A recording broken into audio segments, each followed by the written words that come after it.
her birthday, which is today. Here's her. Oh, I was wondering. Okay.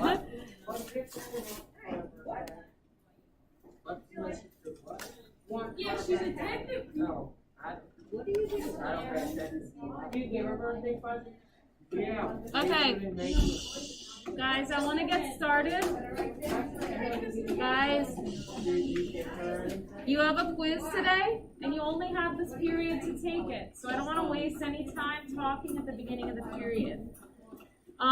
So today, we're going to go over homework 5, and you're going to take your quiz. Virtual students, you'll be taking your quizzes, and the link for that can be found in your online class Google Classroom page. You have no homework tonight. For lab, you don't have lab today, so don't worry about it, but that will be your stuff for tomorrow, and we'll start a new lab too. So please take out your homework from last night. We're just going to start by going over that, and you can get right into your quiz. I want to give you as much time as I possibly can. Working on the same map tomorrow. What's up? Working on the same map tomorrow. Yes.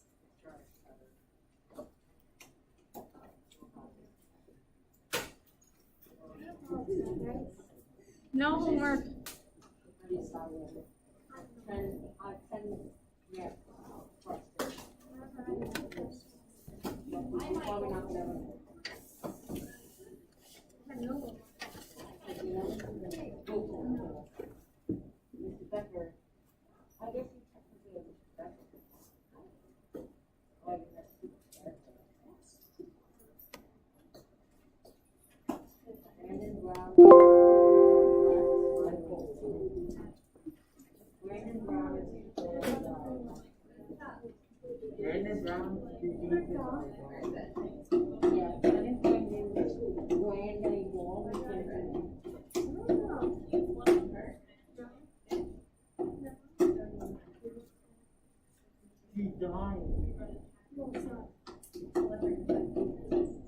Okay, so I'm going to be asking you guys to answer some of these questions with me, so just be ready when I call on you to give me one of the answers.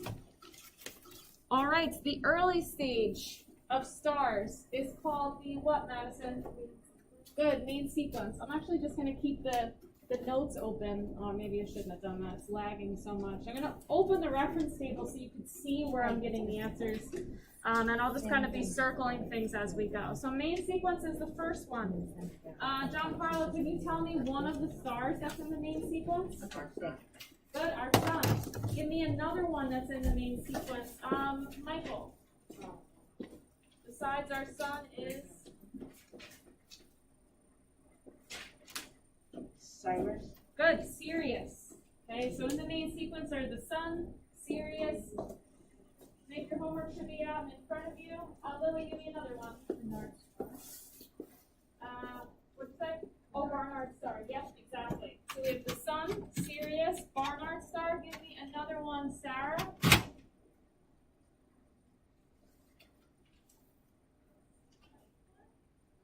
Spica. Good. Spica's in the main sequence. That is correct. We are missing 2 more. Give me another one, Cameron. Good, and then the last one is Proxima Centauri. So the last, you should have 6 stars that are listed there. I'm going to bring them up right now so we can see them. There we go. So main sequence is the early stage, Sirius, Alpha Centauri, the sun, Barnard Star, Spica, and then the last one down here is Proxima Centauri. So those are your 6. Yes? Is Spica gonna be a supergiant? Spica will definitely be a supergiant, maybe even bigger than Deneb, because it's still on the main sequence and it's that big. It's going to be a big star, a big giant, supergiant rather. 2A, intermediate stage. Let's start with the giants, okay? You could have put supergiants for this. It didn't matter which one you did first. Give me the name of a giant star, Brody. Pollux is a giant star. Give me another one, Cole. Polaris, good. And then the last one, Ava? Yep, Aldebaran. So you have 3 giant stars. Good. The second intermediate stage is called the supergiants. Colson, give me the name of one of the supergiants. Beetlejuice, good. Give me another one, Carolyn. Good, Deneb, and then the last one on there, Mick. Oh, Mick, yeah, Rigel, good. Okay, so we got all of them except the last ones. The last stage, or the late stage, is called the white. It's Procyon B and 40 Eridani B. Are there any questions on the front page? All right. Let's go on to the thinking questions, because from what I saw, these were a little bit more difficult. Okay, so first question says, what determines how bright a star will be? There are two things that determines that. Can someone tell me one thing that determines the brightness or luminosity of a star? Giancarlo? What'd you say? The temperature. Temperature? Not necessarily, because the temperature is based on one of these other things. But I had a lot of people put that, so I'm glad you said it, because we're going to explore why it's not temperature. Ava? The size. So the mass of the star is one of the number one things that determines its luminosity. The more mass of the star, the brighter it is. The bright stars are the big stars. So for number one, yes, you could put mass or size, and what else? Something that we talked about yesterday. So we probably couldn't answer this question until we had the lesson yesterday. Something else affects the age of the star. Camden?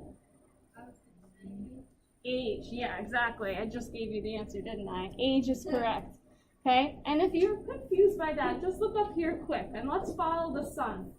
So, the sun is right here, right now, as a main sequence star. Again, this is not a map of the sky. This is a plot based on the sun's luminosity, size, and its temperature. So the sun is a main sequence star currently in early stage. Once it ages a bit, it loses its hydrogen, then it's going to balloon out to become a giant. So the sun will move somewhere over here. So as the sun goes from here to here, it's going to get cooler because it's going to be toward these 2,000 or 3,000, and it's also going to be more luminous. So that changes the brightness. The sun will become more luminous. Now, once the planetary nebula kind of exhausts all the outside parts of the sun, the atmosphere, and only the white hot core is left, it'll come down here and become a white dwarf. So it will become hotter and much less luminous. So this is why age can affect how bright a star is. Okay, right now it's in the middle, it will become brighter, and then not very bright at all because it's tiny. Okay, number two, what determines how hot a star will be? What determines how hot a star will be? Samantha? Just one. Just one. The temperature is how hot a star is. So what affects that? Okay. The age, you said? Yep, I agree. The age affects how hot the star is. So same thing as number one, the age. Here we are at about 6,000 Kelvin right here. When the sun gets much older and becomes a giant, it'll be between 3,000 and 4,000. And then when it becomes a white dwarf, it'll get really hot and be between 10 and 20,000 Kelvin. So the age of the star matters. What else? One more thing that affects the age, that affects the temperature. Giancarlo? The color is determined because of the temperature, not vice versa. But most people said that one too. Size. The size again. Good. So for 1 and 2, you have the same answers. Mass and size and age. And the best example I can show you is the main sequence. So on the main sequence, my small stars are very cold. On the main sequence, my large stars are very hot.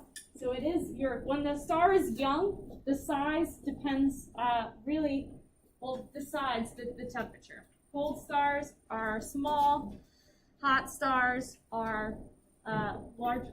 Okay, good. So for number 1 and 2, same exact answers. Mass or size and the age. Good. All right, next one. And so I'll leave this up here and I'll just switch. So we can list some things here. So for number 3, it said, what differences would there be in the sun's life cycle if it was much more massive. Okay, so give me one thing that would change about our sun if it was much more massive. Samantha. It would supernova instead of planetary nebula. Good. I'm just going to write them all out so you have them on yours. So if you're missing something, you might want to copy them down. Supernova instead of planetary nebula. Good. Okay, what else? There are plenty of other things, okay? Yeah, so it would become a supergiant.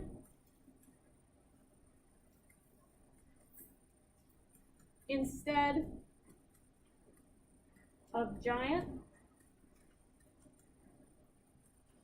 Okay, what else? Yeah.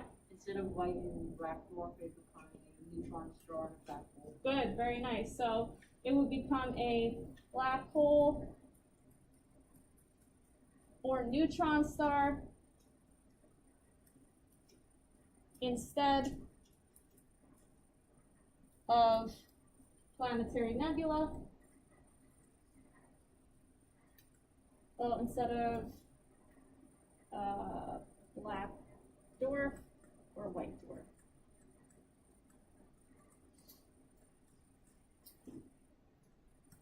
Okay, and I think there is one more, which has to do with the length of life. So what will it be? Panda? We'll have shorter. Good. Okay, large stars have a shorter life. Those are all the differences. And that really nicely compares the differences in a low mass star versus a high mass star. Okay, so just make sure you're kind of familiar with those. Questions on 3 before we move on. Does anyone still need this? Because I'm just going to flip back to the reference table. Okay. So question number 4 says, which type of star, meaning white dwarf, main sequence, giants, or supergiants, would be dimmer than our sun but hotter? And here's our sun. So which one would be dimmer but hotter? Ava? White dwarfs. Good. White dwarfs are down here toward the bottom. They are dimmer because they're smaller, but they're really, really hot actually, between 10 and 20,000 Kelvin. Good. Number 5. Name 4 stars on this chart that are likely to supernova. What are those 4? Nick? Yeah, go ahead. You can list them all. Betelgeuse. Good. All of these are very large, and so they will most definitely supernova. Good. Number 6. There's 2 answers to this, depending on how you explain yourself. So it says, which star in the chart would you expect to supernova the soonest? And again, there's 2 answers depending on how you explain yourself. So these are our options for which ones are going to supernova, the ones at the top. So which one will supernova the soonest, do you think? Giancarlo? Deneb, and what's your reasoning? Because it's the biggest star, and bigger stars have shorter life cycles. Okay, good. So I would accept that as an answer. Biggest star, so it has the shortest life. Good. What's the other one with the reason? What do you think? Yeah. I think Dinner, but another one would be Spica. Spica, I would say, is probably the least close to a supernova because it's still kind of in the early stage. It's still kind of on the main sequence. So based on that reasoning, could anyone tell me a star that has probably not been on the main sequence for a while? Which star is probably the less likely to perform lots and lots of fusion? It's getting a little cold. What do you think? Betelgeuse. Yeah, Betelgeuse is the other correct answer. And the reason is because it's farthest. Please write this too. Write them both. Whichever you want, whichever one you put on the homework was fine, but put both and the reason. So Betelgeuse is farthest from the main sequence. And so that's how you know it's much older. It's colder, it's probably not going to perform fusion for much longer, and it will explode. Okay? It's also the coldest. but either one of these is correct. Okay, number 7. Place the following stars in order from youngest to oldest. So who thinks they can do this for us? Starting with the youngest star. And the stars are Polaris, Sirius, and Procyon B. Madison, can you do this one for us? Youngest to oldest. Good. Sirius is here, followed by good. Good. Okay, youngest, early stage, Polaris, intermediate stage, Procyon B, late stage. Youngest to oldest. Now, number 8 gave people a little bit of a challenge because of how the question was worded. So, question 8 says, name the 2 stars found on the chart in the reference table that are now at the stage our sun will enter after it sheds its outer layers to form a planetary nebula. So after this stage is this stage. So which 2 stars on the reference table are currently in the white dwarf stage? Yeah.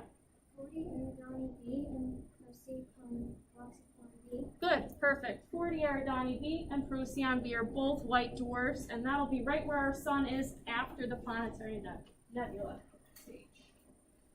Are there any questions on anything that we've done right before you take your quiz? Anything that's still tricky for you? Nope. The only thing you need on your desks are a pencil, a ruler, and your reference table. Everything else can go away. Online students, you have to take a quizzes, which I will pull up here so you can see where you're going. Okay, so this is the link. Just make sure you know the quiz is timed. So before you begin, make sure you have everything you need, a ruler, pencil, and your reference table. And keep your camera on when taking the quiz. I'm